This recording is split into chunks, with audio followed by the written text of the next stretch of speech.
Jadi di sini saya ingin menjelaskan konsep dasar dari sistem basis data.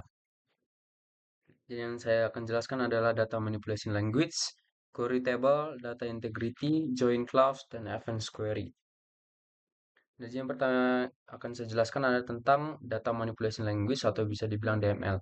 Nah, DML ini adalah bahasa yang memungkinkan pengguna untuk mengakses atau memanipulasi data sebagaimana diatur oleh model data yang sesuai. Nah, jenis aksesnya adalah pengambilan informasi yang tersimpan dalam basis data, penyisipan informasi baru ke dalam basis data, penghapusan informasi dari basis data, dan modifikasi informasi yang tersimpan dalam basis data. Dan di sini ada database yang saya gunakan untuk mendapatkan outputnya nanti. Nah, ini adalah contoh-contoh atau jenis dalam DML. Yang pertama adalah insert. Nah, insert adalah menambahkan baris data baru ke table. Contohnya di sini kita memasukkan insert itu students dan di sini di tabel student akan terdapat data-datanya. Dan inilah hasilnya nanti. Yang kedua adalah update. Update adalah modifikasi data yang sudah ada pada tabel. Contohnya di sini kita melakukan update pada tabel students yang dimana kita mengubah major menjadi teknik komputer di mana student ID-nya sama dengan 2. Dan di sini adalah hasilnya di mana student ID 2 akan dalam majornya akan terubah menjadi teknik komputer. Selanjutnya adalah delete.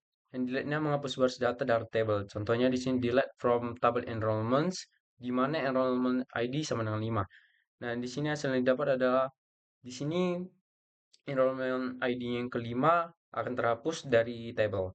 Kemudian adalah select, ada mengambil data dari table, contohnya select all from students hasil yang didapat akan menampilkan semua data dari tabel students.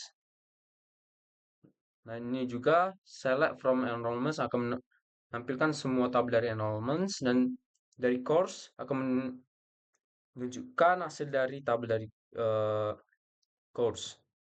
Kemudian yang ketiga adalah melakukan update pada tabel enrollments di mana grade sama dengan grade ditambah 5 di mana grade-nya adalah lebih kecil dari 80. Di sini hasil yang didapat adalah nilai yang lebih kecil dari 80 akan bertambah menjadi 5. Contoh di sini awal 70 di mana grade tambah 5 menjadi 75. Selanjutnya adalah query table. Nah, query table ini adalah perintah SQL yang digunakan untuk menampilkan, memfilter data dari satu atau lebih tabel di dalam database. Nah, query table ini tidak mengubah data, tapi hanya menampilkan data sesuai kebutuhan. Contohnya yang pertama adalah select. Ini select ini digunakan untuk membeli data yang ingin ditampilkan dari table. Contohnya select all from students akan menampilkan semua data dari students. Kemudian um, select name major dari tabel students. Dan hasil yang dapat adalah name sama majornya. Di sini akan ditampilkan. Kemudian yang ketiga adalah where digunakan untuk memberi kondisi atau menyaring data agar hanya data tertentu ditampilkan. Contohnya di sini select semuanya dari tabel students di mana major ada informatika.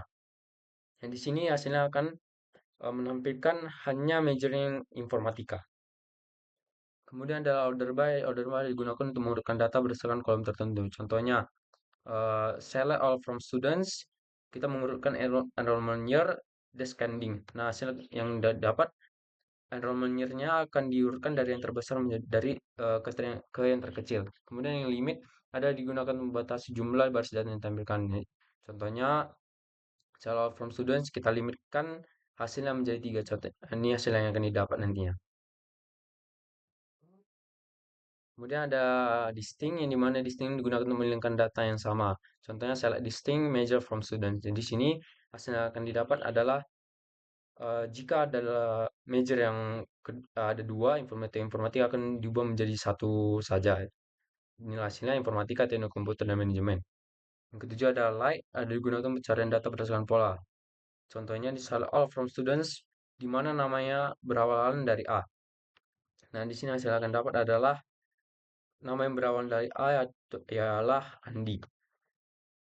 Kemudian ada data integrity. Data integrity adalah prinsip memastikan data dalam database selalu benar, akurat, konsisten, dan dapat dipercaya. Jenis data integrity ini ada domain integrity, entity integrity, dan referential integrity. Nah, data domain integrity ini adalah aturan memastikan nilai pada suatu kolom harus sesuai dengan tipe datanya, format, dan batasan telah ditentukan. Contohnya dalam tabel student sini, student ID adalah menggunakan tipe data integer, maka di uh, atributnya ada Di bagian ini sudah dipastikan harus bertipe data integer dan tidak menggunakan tanda petik. Contoh kedua sama seperti yang tadi, dari tabel course di mana course ID ada yang menggunakan tipe data integer, maka di sini juga harus bertipe integer dan tidak menggunakan tanda petik. Kemudian ada entity integrity yang memastikan setiap baris data dapat identifikasi secara unik dan primary key tidak boleh null atau duplikat. Contohnya insert into students ID name yang values-nya 1 nomor Dina. Di sini satu sudah terdapat dalam atributnya, maka primary key harus unik dan harus diganti menjadi yang lain. Kemudian dari contoh lain integrity yang dimana insert into student ID name dan values-nya adalah null. Dimana dalam integrity kan tidak boleh ada yang primary key yang bernilai null. Kemudian referential integrity yang memastikan setiap baris data diidentifikasi secara unik dan primary key tidak boleh null atau duplikat. Contohnya dalam tabel enrollments kita memasukkan insert into dan values-nya 10 sampai 9.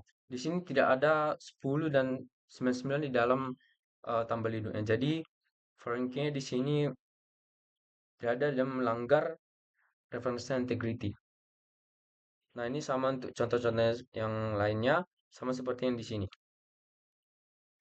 Kemudian ada join clause. Join clause ada perintah SQL yang digunakan untuk menggabungkan data dari dua atau lebih tabel bersusun kolom misalnya berhubungan. Biasanya primary key dan foreign key.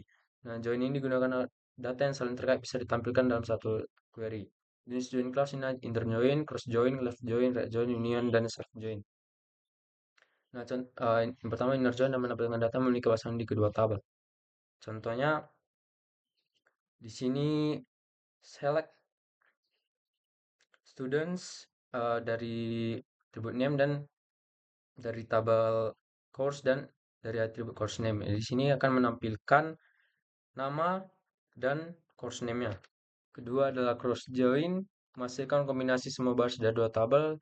Contohnya kita ingin menghilangkan dari tabel students atribut name dan course dan atribut course name dari tabel students dan kita cross joinkan kepada tabel course. Ini hasilnya yang akan didapat nanti ya, akan menampilkan name dan course name.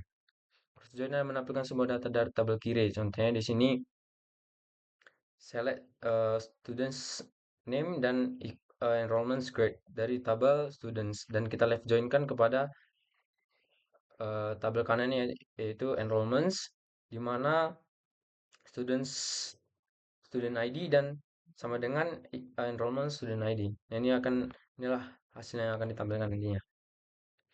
Apa right join ada menampilkan semua data dari tabel kanan. Ini hampir sama seperti left join.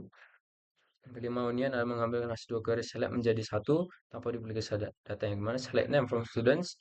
Kita unionkan select course name from course. Di sini akan digabungkan.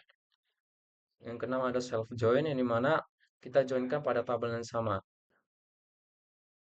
Kemudian advanced query ya subquery adalah query select yang berada di dalam query lain dan digunakan untuk membantu query utama dalam menyaring, membandingkan dan menghitung data. Dan jenis lain any or all, any or some, exist not exist.